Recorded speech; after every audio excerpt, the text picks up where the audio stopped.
Hello, everybody. Welcome to today's show. My name is Spencer Walsh. Thank you so much for joining us here today. On the show, we're going to be talking about the protests, of course, surrounding the death of George Floyd and others, as we take a look now at the shooting of Rayshard Brooks in Atlanta at a Wendy's restaurant, and how political leaders drew parallels in contrast with other recent police-involved killings of black people that have ignited protests across the nation. And this one is definitely a little less clear-cut than George Floyd's situation. We'll talk about how that's different.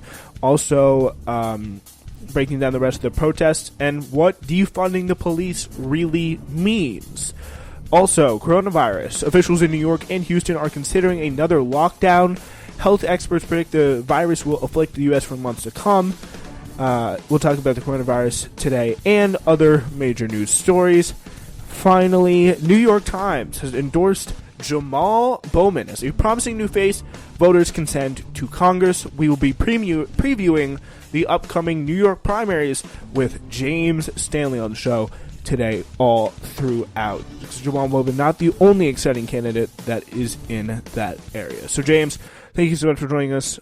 I don't know how many times you've been on the show, but it is, of course, great to have you back with us. Well, yeah, thanks for having me.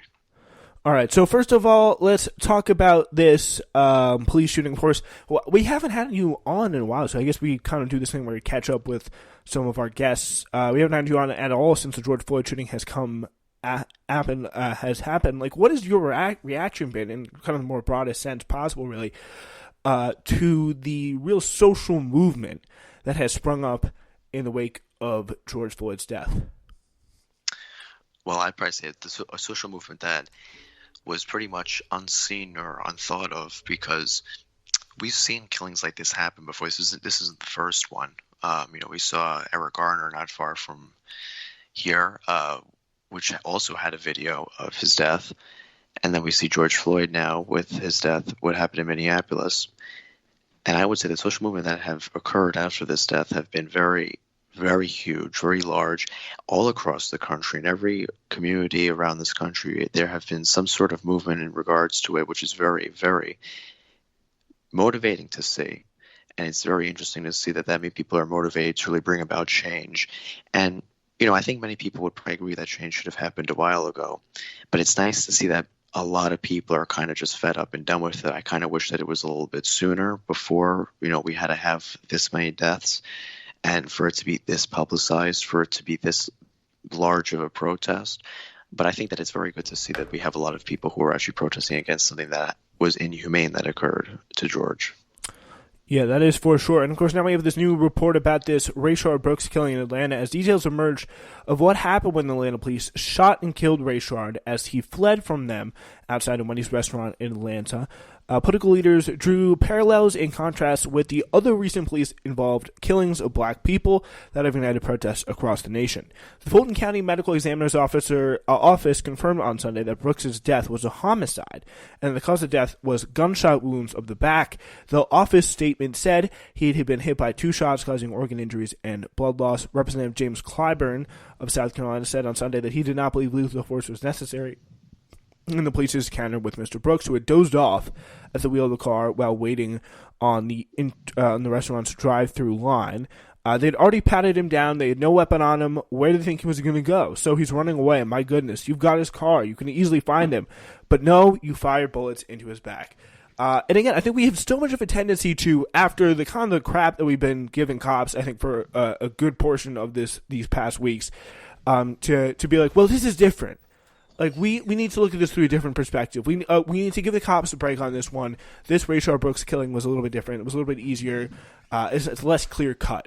No, I don't think we should look at it that way, because, as James Clyburn says, I don't agree with James Clyburn on a lot of issues. For example, the Jamal Bowman race, but he is absolutely right in this kind of situation. Like, there is a huge aspect of the fact that police, they don't know how to not use force, American police do, when it comes to dealing with black people. And it is absolutely a racial and also a class issue on this. They are so easily, time and time again, in rich white communities to get these dangerous people in custody without any incident. They're able to do it very easily. They know de-escalation training. They've been through this. I mean, supposedly they don't sleep through all of it, and they are able to possibly absorb a thing or two in the process where they actually find out like how to do this de-escalation. And from what it seems, they are only really able to apply it to white people, not black people.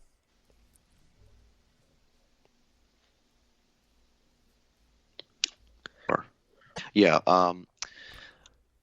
it seems as if that a lot of times what occurs with these police shootings is that they kind of get fed up and they kind of come into the situation sometimes is to what I can see in certain circumstances, not in all circumstances. I feel as if they're just trying to shoot it because it's an African American. I find as if that it comes into certain circumstances, and I'm talking about broadly. I'm not just talking about this one that happened at the Wendy's in Atlanta. I'm talking about broadly that they feel as if the African American counterpart is not, as they say, cooperating in their investigation when they say, let me pat you down, this and that.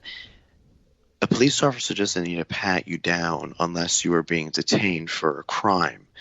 If you got accused for whatever, say you robbed a house, they supposedly, they accused you for robbing a house and you matched the suspect, you're technically detained until they can verify you like as the main suspect. But if no one had any sort of call, or if they're just coming here now, this thing with the Wendy's I didn't really hear too much about. Was there a phone call for the guy, or were they just at the Wendy's and they wanted to just check him out?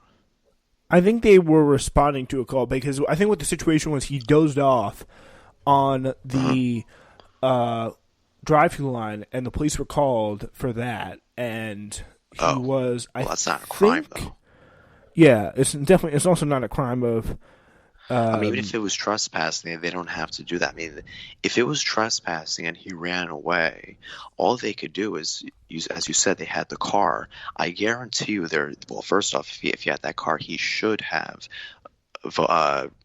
vehicle registration papers in the vehicle, which that will show the address, the phone number, and the person's name who owns the car. Now, if you didn't own the car, then that might be a problem, but you could always get in contact with the person who owned the car, and then to get in contact with that person, the man who had run away. So it shouldn't be that hard to get an unarmed guy without shooting them into the back of a police car.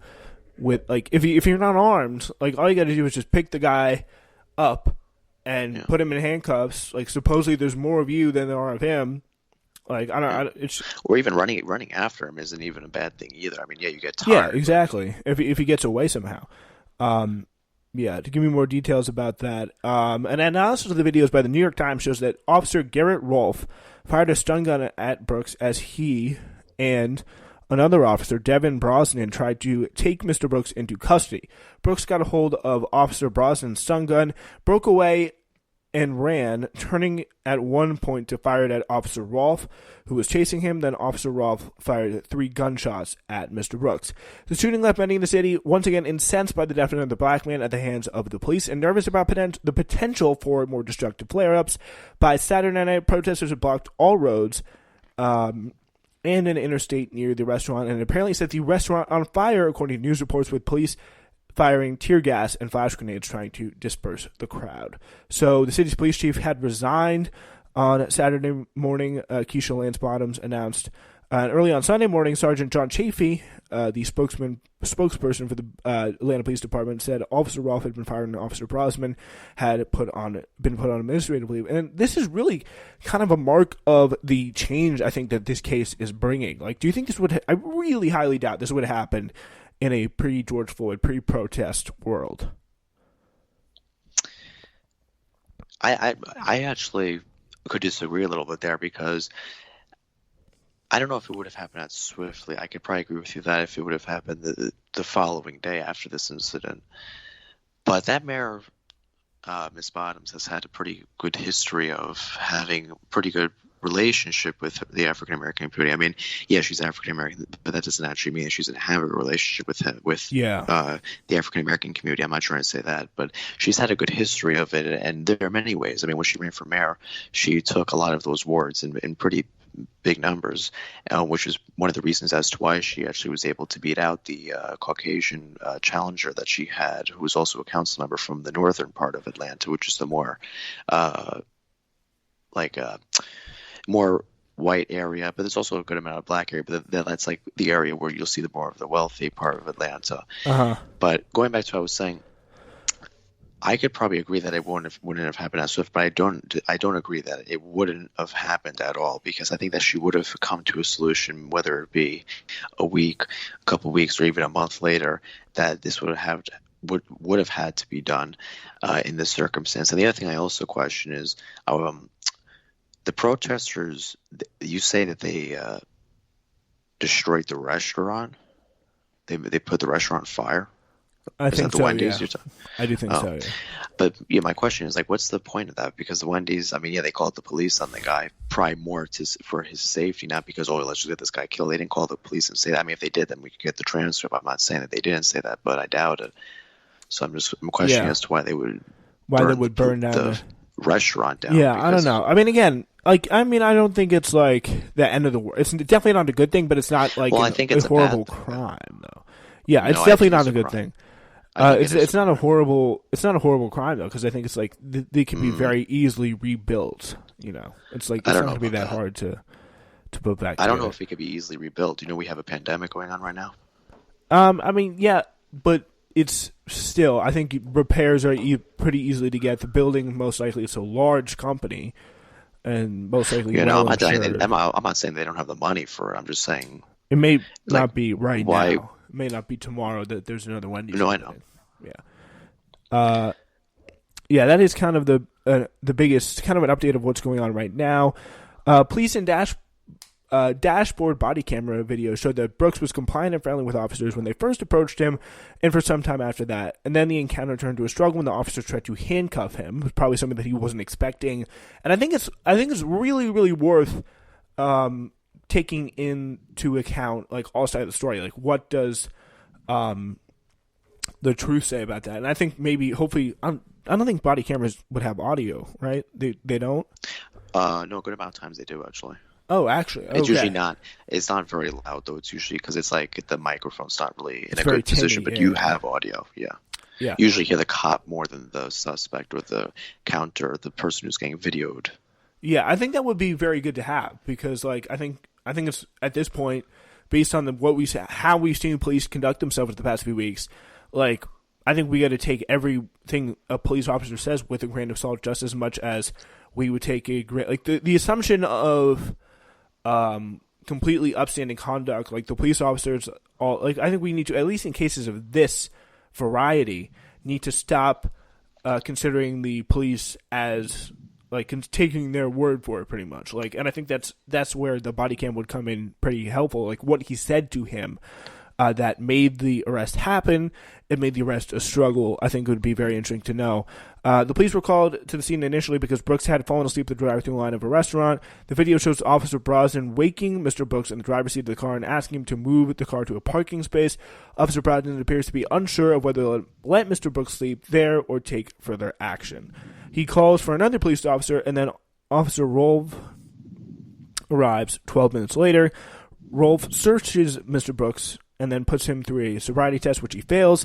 Brooks' officer asks the officers if he can lock up his car under their supervision and walk to his sister's house, which is the short distance away. He says, "I can just go home," he says. Officer Rolfe asks Mr. Brooks to take a breath test for alcohol. Brooks admits he's been drinking and says, "I don't want to refuse anything." When the test is complete, Rolfe tells Brooks that he's had too much drink to be driving and begins to handcuff him. Only then is Brooks seen offering resistance. So it could be in that's what he had to deal with. But again, like the fact that like the de-escalation training, like it just needs to, like, no one, this is not a crime. I think anyone say that you need to die over. Like, is that a crazy thing to ask of our police force today? No, I don't think it's that crazy to ask. All right. Yeah. I mean, that's pretty much the long and the short of it there. But I do want to turn into a broader kind of reform conversation that is happening. The whole idea of defunding the police. It's kind of a vague term, but I think most nearly, if you listen to like most people, you can get an idea of like demilitarize and take away